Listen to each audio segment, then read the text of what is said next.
Maya pulled her hood deeper over her face as she stepped out of her small apartment. The clock on her phone showed 11:30 p.m. Perfect timing. Most people would be asleep now, and the streets would be empty. This was her world, the quiet hours when normal people rested, when she could move through the city like a ghost. She had perfected this routine over the past 3 years. Night shifts at Miller's Books allowed her to work in peace. The old bookstore stayed open until midnight for college students who needed a quiet place to study. Her manager, Mrs. Chen, was kind enough to let Maya work in the back room most of the time, organizing inventory and processing online orders. It was perfect for someone who wanted to disappear. The burned scars stretched from her left temple down to her jaw, a twisted landscape of pink and white tissue that told the story of that terrible night. Her left arm bore similar marks, reaching from her shoulder to her wrist. Maya had learned to keep it covered with long sleeves, even in summer heat. The hoodie was her armor, her shield against the stares and whispers that followed her whenever people caught sight of her face. Walking to work, Maya kept her head down. The familiar weight of shame pressed on her shoulders. She remembered the time before the fire, when she was just another 22-year-old girl with dreams and plans. Back then, she worked as a teacher's assistant at the local elementary school. Children would run up to her with bright smiles, eager to share their drawings and stories. Now, the thought of a child seeing her face filled her with terror.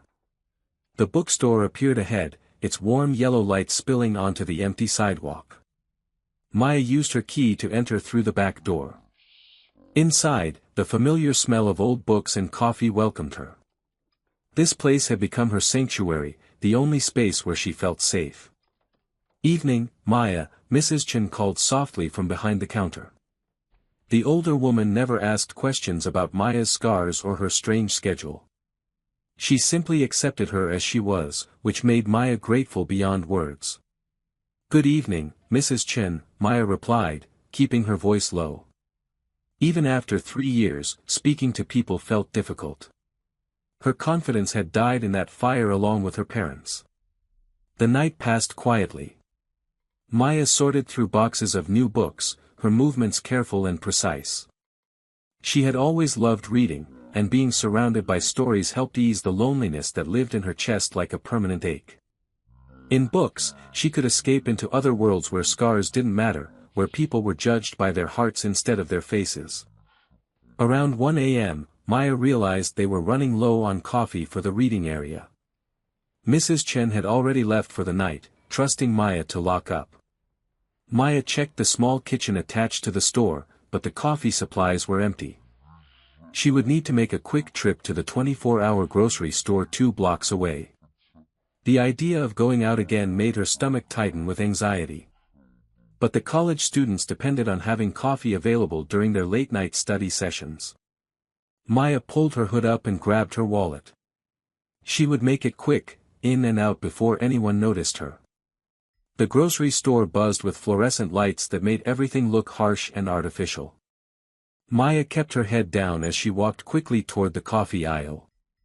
Her heart pounded with each step. Being in public always felt like walking through a minefield. She grabbed a large container of coffee and turned toward the checkout, moving fast. That's when it happened. Maya crashed directly into someone coming around the corner. The coffee container flew from her hands, hitting the floor with a loud thud. Her wallet scattered its contents across the tile floor, coins rolling in different directions, her employee ID card sliding under a nearby display. "Oh no, I'm so sorry," a man's voice said. "I wasn't watching where I was going." Maya's hood had fallen back during the collision. Panic shot through her body like electricity. She dropped to her knees, frantically trying to gather her scattered belongings while keeping her scarred side turned away from the stranger.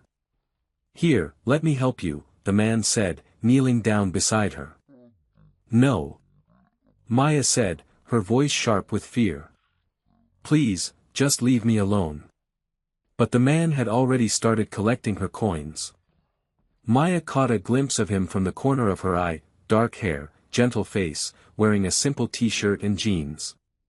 Behind him stood a little girl with pigtails, maybe 6 years old, holding a small box of cereal. "Dad, is the lady okay?" the child asked with innocent concern. Maya's hands shook as she grabbed for her ID card, but the man reached it first. His eyes briefly scanned the Miller's Books logo before holding it out to her. "You work at the bookstore on 5th Street, he said kindly. "My daughter and I love that place." Maya snatched the card from his hand without looking at him directly. She could feel tears building behind her eyes. This was exactly what she tried to avoid, being seen, being noticed, being talked to by normal people who would eventually notice her scars and react with horror or pity. "Sophie and I go there sometimes on weekends," the man continued, either not noticing or choosing to ignore Maya's distress. "She's learning to read chapter books now. The children's section is wonderful." The little girl named Sophie stepped closer. "Are you the nice lady who organizes all the books? Mrs. Chen told us someone works really hard to keep everything neat and tidy." Maya's chest tightened. She had to get out of here before they saw her face clearly. The store's bright lights would reveal everything. She stood up quickly, clutching her wallet and the few items she had managed to collect. "I have to go," she whispered, turning to run. "Wait," the man called after her. "You dropped this." But Maya was already moving toward the exit, her hood pulled up again, her heart racing. She pushed through the automatic doors and ran down the sidewalk, her breathing rapid and shallow. Behind her, she could hear the man's voice calling out, but she didn't stop. Back in the bookstore, Maya locked the door and leaned against it, sliding down to sit on the floor.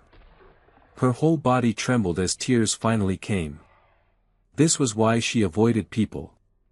This was why she stayed hidden. Even the smallest interaction felt like torture. She closed her eyes and remembered that night 3 years ago. The smell of smoke, the sound of sirens, the moment she woke up in the hospital and learned that her parents hadn't made it out. The doctors had said she was lucky to survive. Lucky. As if spending the rest of her life looking like a monster was some kind of gift. Maya wiped her eyes and stood up slowly. She still needed coffee for tomorrow's customers. There was a convenience store 6 blocks away that stayed open all night. She would go there instead, even though it meant a longer walk. Anything to avoid running into that man and his daughter again. As she prepared to leave once more, Maya caught sight of herself in the store's window reflection. The scars seemed to glow under the fluorescent lights, twisting her face into something unrecognizable from the person she used to be. She touched the damaged skin gently, remembering when her mother used to say she was beautiful. Those words felt like they belonged to someone else now, someone who had died in the fire along with her parents. The walk to the convenience store passed without incident. Maya bought coffee and a few snacks, keeping her interactions with the tired cashier to a minimum. On the way back, she thought about the man and his daughter. They had seemed kind, but kindness always turned to something else once people really saw her. She had learned that lesson too many times to count. Back at the bookstore, Maya spent the remaining hours until closing time organizing shelves and processing orders. Work kept her mind busy, prevented it from wandering to dark places. When 6 a.m. arrived, she locked up and walked home through the early morning quiet. In her apartment, Maya made herself breakfast and sat at her small kitchen table. The space was tiny but clean, decorated with books and plants that didn't judge her appearance. This was her world now, small, safe, and completely alone. She thought about the little girl, Sophie, and her innocent question about whether Maya was okay. Children always ask the most honest questions. Before the fire, Maya had planned to become a full-time teacher. She loved working with kids, loved their curiosity and endless energy. Now, the thought of standing in front of a classroom filled her with dread. Maya finished eating and prepared for bed. Sleep during the day required blackout curtains and a white noise machine to block out the world. As she lay down, she wondered what it would feel like to live a normal life again. To go shopping during the day, to have friends, to sit in a cafe without hiding her face. But those dreams felt impossible now. The fire had taken more than her parents and her appearance. It had stolen her confidence, her social life, her sense of belonging in the world. Some days, Maya felt like she had died in that fire too, and what remained was just a shadow trying to make it through each day. Tomorrow night, she would return to work. She would stay hidden in the back room, organizing books and avoiding human contact. It was a small life, but it was safe. And after 3 years of living this way, safety was all Maya dared to hope for.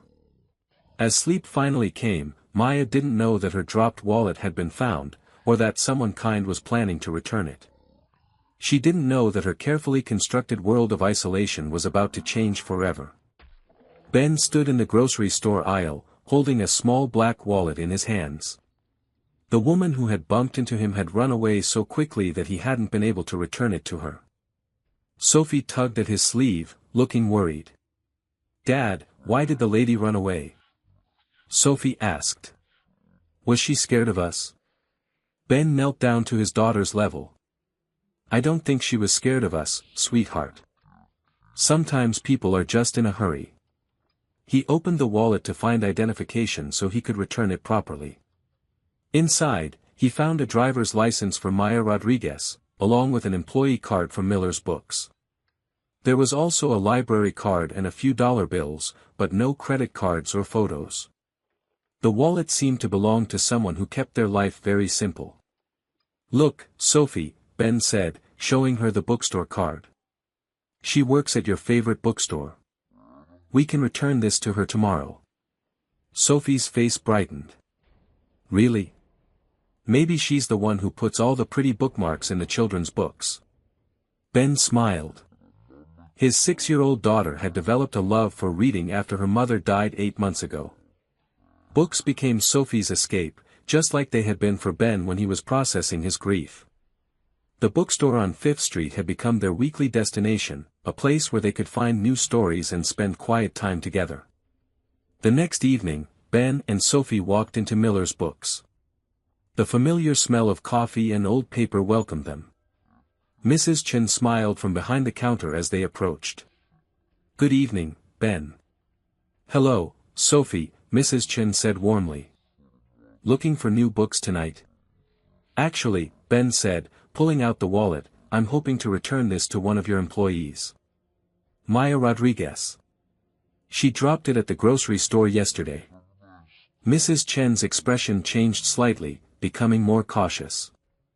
"Oh, Maya works in the back room. She's very shy. Let me take it to her. Can we say hello?" Sophie asked hopefully.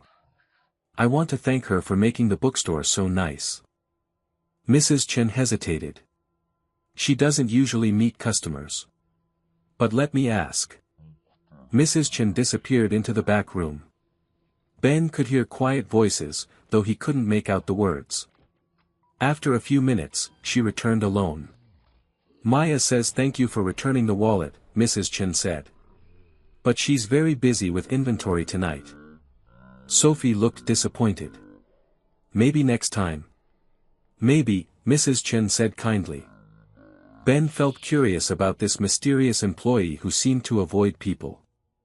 As a social worker, he had experience with individuals who struggled with social anxiety. He wondered if Maya might be dealing with something similar. Over the next few weeks, Ben and Sophie continued their regular visits to the bookstore. Sophie had developed a routine of browsing the children's section while Ben looked for books about single parenting and grief counseling. Each time they visited, Sophie would ask about Maya, and Mrs. Chen would give gentle responses about her being busy. During their 4th visit, something different happened. The lights in the store flickered and then went out completely. Mrs. Chen groaned from behind the counter. "Power outage," she announced. "This happens sometimes when the wind is strong. I have emergency lights in the back." Ben used his phone's flashlight to help Sophie see the children's books. They were the only customers in the store that evening.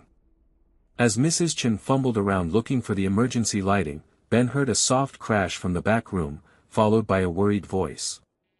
"Mrs. Chen. Are you okay out there?" "I'm fine, Maya," Mrs. Chen called back. Just looking for the emergency lights. Can you bring the flashlight from the office? A few moments later, a figure appeared from the back room holding a flashlight.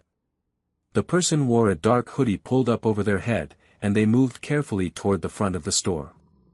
In the dim light, Ben could see this was Maya, the employee they had been hoping to meet.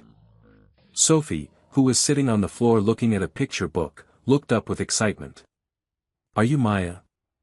I'm Sophie. We've wanted to meet you for so long. Maya stopped walking. The flashlight in her hand trembled slightly. I should go back to the office, she said quietly. But Mrs. Chen was still searching for the emergency lights, and the store remained dark except for the few phone lights and Maya's flashlight.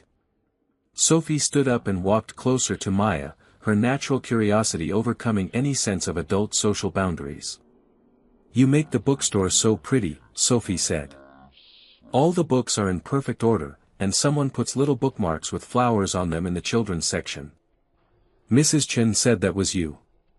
Maya's breathing became faster. Ben could sense her discomfort even in the darkness. He was about to call Sophie back when his daughter stepped even closer to Maya. Why do you always hide in the back room? Sophie asked innocently. Don't you like meeting people? The flashlight beam wavered, and in that moment, the light caught Maya's face at an angle that revealed her scars. Sophie's eyes widened, but not with fear or disgust. Instead, she looked curious and concerned. Does your face hurt? Sophie asked with the honest directness that only children possess. Maya made a sound like a sob and stumbled backward. The flashlight fell from her hands and clattered to the floor. Ben moved quickly toward them, his social worker instincts kicking in. He could hear Maya breathing rapidly in the darkness, the sound of someone having a panic attack. Sophie, come here, Ben said gently, but his daughter didn't move. I'm sorry, Sophie said to Maya. I didn't mean to make you sad. My mom used to say that scars are just proof that someone is strong. Maya's rapid breathing became more pronounced. Ben found his phone's flashlight and approached slowly, the way he would with any frightened person. Maya, he said softly, it's Ben. From the grocery store. Can you hear me? Maya was pressed against the bookshelf, her hands covering her face.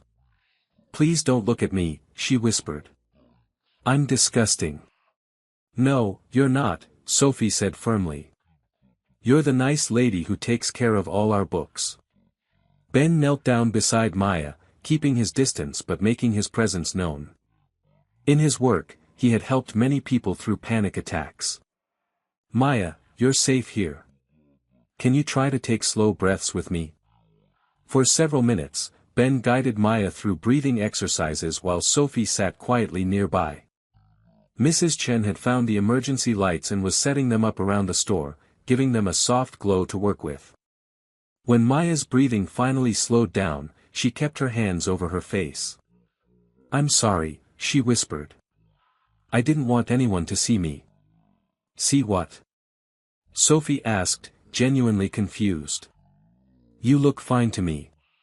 Ben felt his heart break a little. His daughter's innocence and acceptance were exactly what Maya needed to hear, even if she couldn't believe it yet. Sophie's right, Ben said quietly. There's nothing disgusting about you. Maya lowered her hands slowly, revealing her face in the emergency lighting. The scars were more visible now, but Ben's expression didn't change. He had seen much worse injuries in his work, and more importantly, he saw the pain in Maya's eyes that had nothing to do with physical scars. What happened to you? Sophie asked with gentle curiosity. Sophie, Ben warned softly. But Maya surprised them both by answering. There was a fire, she said quietly. A long time ago. It hurt my face and my arm. That must have been really scary, Sophie said. But you're okay now, right? Maya stared at Sophie with amazement. This child wasn't reacting with fear or pity. She was just seeing Maya as a person who had been through something difficult. I don't know if I'm okay, Maya admitted. I haven't felt okay for a very long time. Ben recognized the sound of deep sadness in her voice. How long has it been since the fire? He asked gently. 3 years, Maya said. I lost my parents that night too. Sophie's face filled with understanding.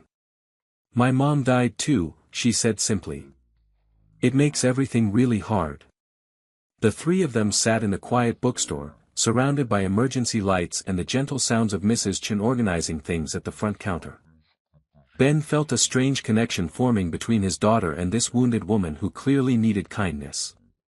I live by myself now, Maya continued, as if Sophie's admission had opened something inside her. I only come out at night because I don't want people to see my face. But your face isn't scary, Sophie insisted. It just looks like you got hurt. My knee looks ugly too from when I fell off my bike, but Dad says it's getting better. Maya touched her scars gently. These won't get better. They're permanent. So? Sophie said with a shrug. My dad has a scar on his hand from when he was little. It doesn't make him weird. Ben looked down at the small scar on his palm from a childhood accident. He had never thought of it as something that defined him. Sophie's right, he said. Scars are just part of our story. Maya looked between them with confusion, as if she couldn't understand why they weren't running away from her. Most people stare, she said. Or they look away really fast like I'm too awful to look at. Those people are dumb, Sophie announced matter-of-factly. Sophie, Ben said, trying not to smile. Well, they are, Sophie defended. Maya is nice. She makes our bookstore perfect. Who cares what her face looks like? Ben watched Maya's expression change as Sophie's words sank in. For the first time since they had met, Maya wasn't hiding or trying to run away. She was listening to a child who saw her as just another person. Would you like to sit with us while we wait for the lights to come back on? Ben asked carefully. Maya hesitated, then nodded slowly. They found chairs in the children's section, and Sophie immediately began showing Maya her favorite books. She chattered about stories and characters, treating Maya like any other adult she had just befriended. Ben watched his daughter work her magic. Sophie had always been good at making people feel comfortable. Since her mother's death, she had developed an even deeper sense of empathy for others who seemed sad or lonely. Do you have a favorite book? Sophie asked Maya. I like many books, Maya said, her voice becoming steadier. I read a lot since I work here at night. What kind of stories do you like best? Maya thought for a moment. Stories about people who overcome difficult things. Stories about hope. Sophie nodded seriously. Those are good stories. Dad reads those kinds to me too. As they talked, Ben noticed Maya relaxing slightly. Her shoulders weren't as tense, and she wasn't constantly touching her hood or trying to hide her face. Sophie's acceptance was working better than any therapy session he had ever witnessed. When the main lights finally came back on, Maya tensed again, but she didn't run. Sophie was in the middle of telling her about a book series she loved, and Maya seemed genuinely interested in listening. We should probably head home, Ben said eventually. It's getting late for Sophie. Will you come back soon? Sophie asked Maya hopefully. Maya looked uncertain. I usually stay in the back room. But now we're friends, Sophie said simply. Friends visit each other. Maya's eyes filled with tears, but for the first time, they seemed to be good tears. I would like that, she whispered. As they prepared to leave, Ben felt hopeful for reasons he couldn't fully explain. His daughter had somehow managed to reach through Maya's walls in a way that probably no adult could have. And Maya, for her part, had shown incredible courage in staying and talking with them despite her obvious fears. Walking home, Sophie skipped beside him happily. I like Maya, she announced. She's sad like we were when Mom died, but she's really nice. Ben squeezed his daughter's hand. You were very kind to her tonight. She just needed a friend, Sophie said, as if it was the most obvious thing in the world. Ben realized his daughter was absolutely right. Maya needed friends, and perhaps he and Sophie needed her too. Over the following weeks, Ben and Sophie's visits to Miller's books became the highlight of Maya's days. What started as brief conversations during power outages had grown into regular evening visits. Sophie would rush to the children's section while Ben would find Maya organizing shelves or processing orders. Slowly, carefully, Maya had begun spending more time in the main area of the store instead of hiding in the back room. Maya. Sophie called out during one of their visits, running toward her with a drawing in her hands. I made this for you. Maya looked down at the colorful picture. It showed 3 stick figures standing in front of a bookstore. One tall figure labeled Dad, one small figure labeled Sophie, and one medium figure with long dark hair labeled Maya. They were all holding books and smiling. You drew me, Maya said softly, touching the paper gently. Of course I did, Sophie said matter-of-factly. You're our friend. Friends draw pictures of each other. Maya felt her throat tighten with emotion. No one had drawn a picture of her since before the fire. Looking at Sophie's innocent artwork, she saw herself through the child's eyes, not as a monster, but simply as Maya, the friend who worked at the bookstore. Ben watched from nearby, organizing children's books. Over the past month, he had learned more about Maya's story. She had told them about her parents, who died in the house fire that changed her life. She spoke about her old job as a teacher's assistant and how much she had loved working with children. Most importantly, she had begun to trust them enough to share her fears about being seen and judged by others. Maya, Sophie said, settling cross-legged on the floor beside her, why don't you ever come to the park with us? Dad said you might like the duck pond. Maya's smile faded slightly. The park meant daylight hours, crowds of people, children playing and laughing. It meant being seen by families who would stare and whisper about her scars. I don't really go out during the day, Maya explained gently. I work at night, so I sleep during the day. But tomorrow is Saturday, Sophie persisted. You don't work on Saturday nights. Mrs. Chen told me. Ben approached them, sensing Maya's discomfort. Sophie, Maya might have other things to do on weekends. Actually, Maya said quietly, surprising them both, I don't really have other things to do. The honesty in her voice made Ben's heart ache. He had suspected that Maya lived a very isolated life, but hearing her confirm it made him want to help her even more. Would you like to come with us tomorrow afternoon? Ben asked carefully. We usually go around 2 o'clock. It's not too crowded then. Maya's hands moved automatically to her hood, checking that it was secure. I don't know. What if people stare? So what if they do? Sophie said with a shrug. Dad says people stare at lots of things. Sometimes they stare at my pigtails because they're crooked. Maya almost smiled. Your pigtails aren't crooked, Sophie. Sometimes they are, Sophie insisted. But I don't care. Staring doesn't hurt anyone. Ben admired his daughter's simple wisdom. You don't have to decide right now, he told Maya. But if you change your mind, we'll be at the duck pond around 2. That night, Maya lay in bed thinking about the invitation. Part of her desperately wanted to go. She missed being outdoors during daylight, missed feeling sunshine on her face. But the fear of public exposure felt overwhelming. What if children pointed at her? What if their parents pulled them away in horror? The next morning, Maya stood in front of her bathroom mirror, studying her reflection. The scars seemed especially prominent in the morning light. She traced the damaged skin with her fingertip, remembering the doctors who had worked so hard to save her life. They had told her she was lucky to survive. Some days she felt lucky. Other days she wondered if survival had been worth the price. By 1 o'clock, Maya found herself getting dressed. She chose a long-sleeved shirt and her usual hoodie, but for the first time in years, she left her apartment during daylight hours.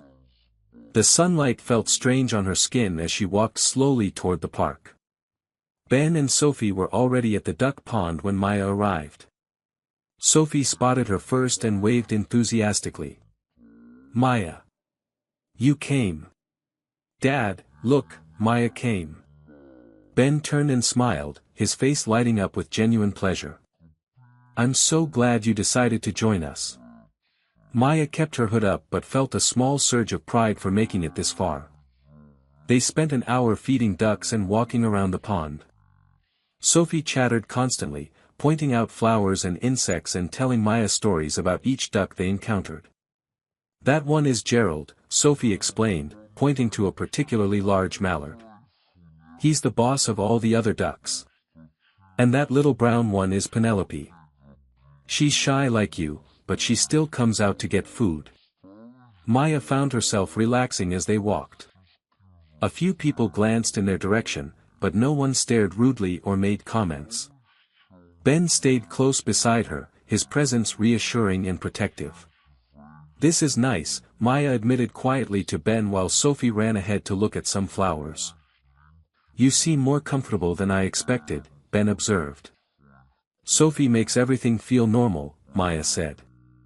She doesn't see me as different. Maybe because you're not different, Ben suggested gently. You're just Maya. Their peaceful afternoon was interrupted when they stopped at a small cafe near the park. Maya had agreed to get ice cream, feeling braver than usual. As they waited in line, a group of teenagers behind them began whispering and snickering. Look at that lady's face, one of them said, not bothering to keep his voice down. That's so gross. Shoo, another teen said, but they continued staring and making quiet comments. Maya's face burned with shame. She pulled her hood lower and stepped behind Ben, trying to disappear. Maybe we should go, she whispered. But Sophie had heard the comments too. The 6-year-old turned around and faced the teenagers with her hands on her hips. That's my friend Maya, Sophie announced loudly. She got hurt in a fire, but she's really nice.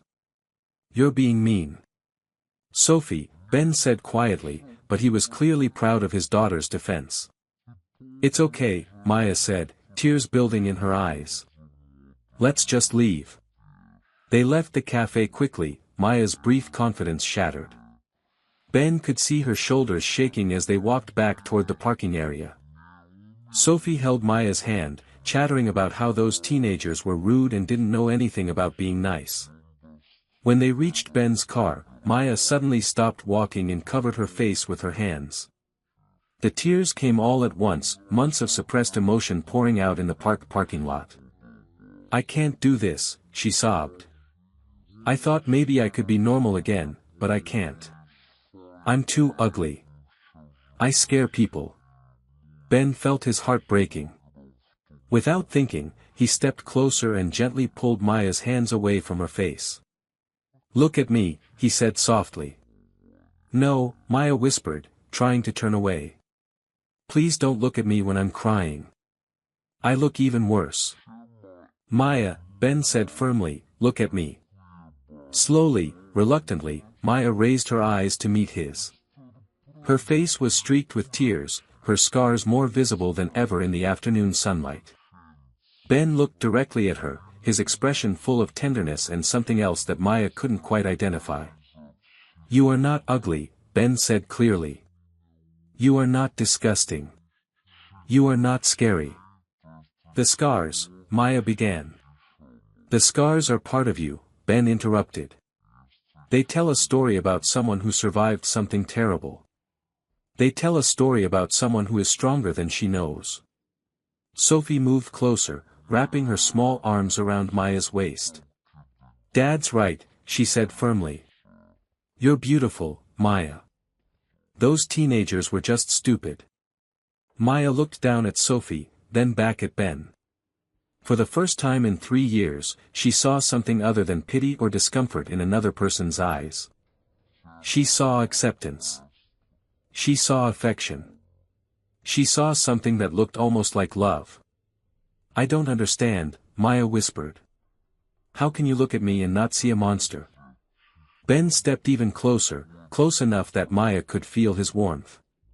Because when I look at you, I see someone who takes care of books with gentle hands. I see someone who listens to my daughter's stories with endless patience. I see someone who has been through hell and came out with her kindness intact. Maya's tears continued to fall, but they felt different now. Less like tears of shame and more like tears of relief. I see someone, Ben continued, his voice growing softer, who makes my daughter laugh. Someone who makes me feel less alone. Someone who has become incredibly important to both of us. Dad likes you, Sophie announced helpfully. He talks about you all the time at home. Ben blushed but didn't deny it. Sophie's not wrong. Maya stared at him in amazement. But you could have anyone. Why would you want someone like me? Because you're not someone like you, Ben said. You're just you. And I happen to think you're wonderful. Before Maya could respond, Ben reached out and gently touched her scarred cheek. She flinched at first, expecting him to pull away in disgust. Instead, his touch was soft and careful, his thumb brushing away her tears. These scars, he said quietly, are proof that you survived. They're proof that you're here with us now. I don't see them as flaws, Maya. I see them as part of your story. Maya's breathing became unsteady again, but this time from emotion rather than panic. No one had touched her scars with such tenderness since the nurses in the hospital 3 years ago. I think about you all the time, Ben admitted. I look forward to seeing you every week. Sophie talks about you constantly. You've become part of our lives, and I don't want that to change. Really? Maya whispered. Instead of answering with words, Ben leaned forward and kissed her gently. Maya tensed at first, certain he would change his mind once he felt the texture of her damaged skin against his lips. But Ben didn't pull away.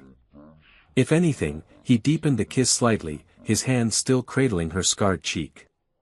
When they finally separated, Maya was crying again. How can you do that? How can you kiss me when I look like this? Ben's answer was to kiss her again, this time pressing his lips gently against the scars along her temple. Then he kissed the mark on her jaw, and the one near her ear. Each kiss was soft and reverent, as if he was blessing every part of her that she considered damaged. Because, Ben said between kisses, these scars are part of the woman I'm falling in love with. Maya's knees felt weak. Love? Dad loves you, Sophie confirmed cheerfully. And I love you too. Can we be a family now? Maya looked between Ben and Sophie, these two people who had somehow seen past her scars to the person underneath. For 3 years, she had believed her life was over. She had accepted that she would live alone, hidden from the world, defined by one terrible night. But standing in the park with Ben's arms around her and Sophie hugging her waist, Maya realized that maybe her real life was just beginning. Maybe the fire had taken away her old life, but it hadn't destroyed her ability to love and be loved. Yes, Maya whispered, looking at Sophie. I would like to be a family. As the three of them stood together in the afternoon sunshine, Maya felt something she hadn't experienced in years, hope. Not just hope for survival, but hope for happiness. Hope for a future where her scars were simply part of her story, not the end of it. Ben kissed her once more, and this time Maya kissed him back without reservation. She was done hiding. She was done believing she was too damaged to deserve love. With Ben and Sophie beside her, Maya was ready to live again.